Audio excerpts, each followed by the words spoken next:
welcome to another episode of Have You Seen It? I am Charles, and I am with my lovely, colorful co-host.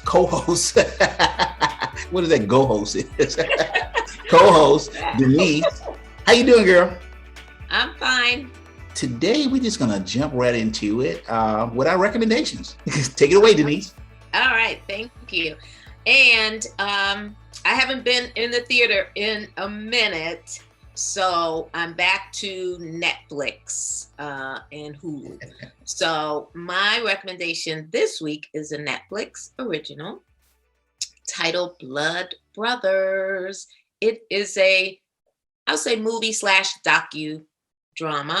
And it tells the story about the friendship and the bond between one Muhammad Ali and Malcolm X, two very charismatic icons in American history and culture. And in this docu-series, you get firsthand accounts from several different people about their personal relationships with both men and their take on their popularity and just how they became larger than life. So you hear from one of Malcolm X's daughters, you hear from Muhammad Ali's brother, and a couple of other, journalists, writers, people in the film industry speaking on them as well. I knew the two of them knew each other and had a connection through the Nation of Islam, but I did not know that their friendship was as close as it was. And throughout the docu-series, you see that friendship. You see them together at different events, and it's really cool to watch. But it's not until Malcolm X outs Elijah Muhammad that their friendship becomes unraveled.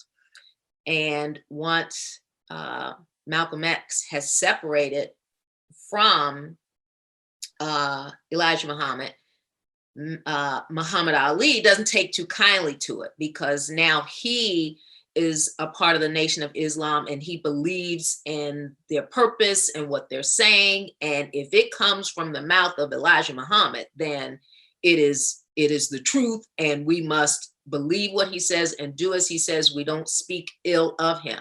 And so their friendship came to an end.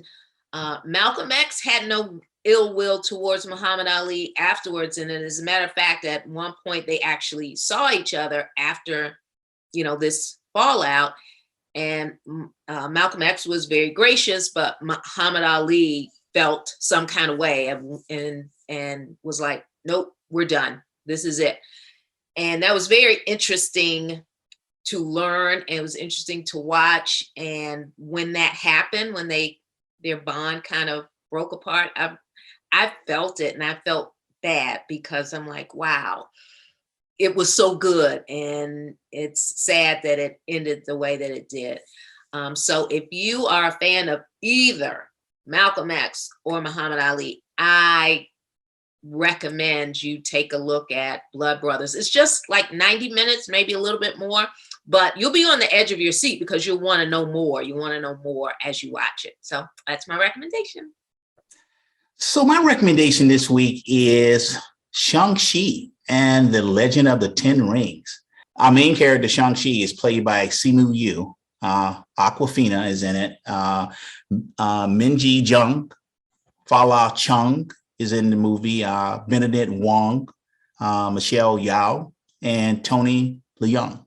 When we meet ShangChi, his name is Sean, and his best friend is Katie, played by Aquafina, and they work as valets. Now, they have no direction in life right now, right? They just loving life, right? They love having an easy job, right? And they just partying, right? So life is pretty sweet, but things change. Sean, who's been hiding from his past, it finally caught up with him. And Katie now that she found out about this, she's like, I don't really know who you are. And you've been my best friend almost for a very long time. So he finally tells her about his past life and his real name, ShangChi, and that he's going to now have to go and face his demon, the demon of his past, who is his father, Wen Yu, played by Tony Leung, who is the holder of the 10 rings and the leader of the 10 ring organization. So that's it. I can't kind of divulge any more about the story because if I do, it'd be spoiler alerts all over the place, right? But Marvel, again, they've done a fantastic job presenting an origin story on the screen and introducing the new characters into the MCU. This is their first major MCU movie with a majority Asian cast. I'm kind of rating this like one of my top movies of the year, right? That's how good I think the movie is. All right. Thank you. So, Denise, who is your nailed it this week? All right, folks, my nailed it for this week is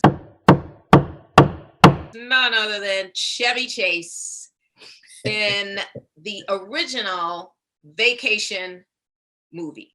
You talk about a dad who has good intentions, just wants to create a fabulous family vacation, but he's just a little bit too extra and trying to do too much. And when things go wrong on this vacation, they go wrong in a bad way.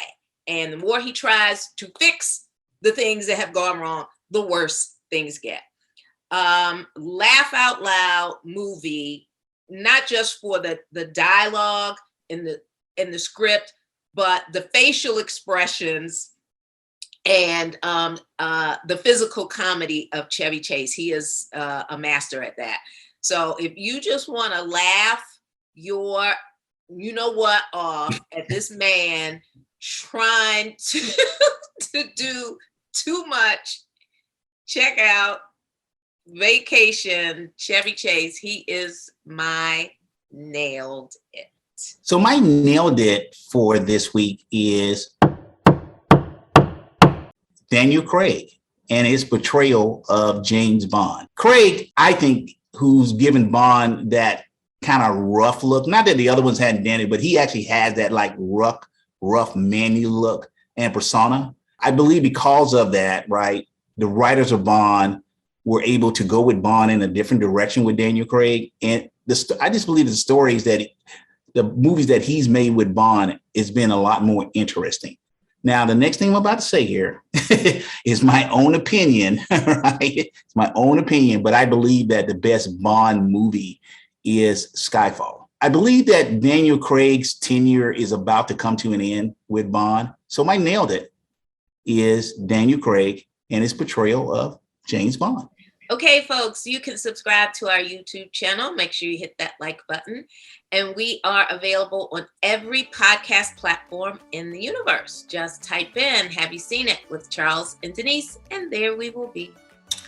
Audience, thank you very much for joining us for another episode of Have You Seen It with my homegirl, Denise, and yours truly. And we are out. Bye-bye.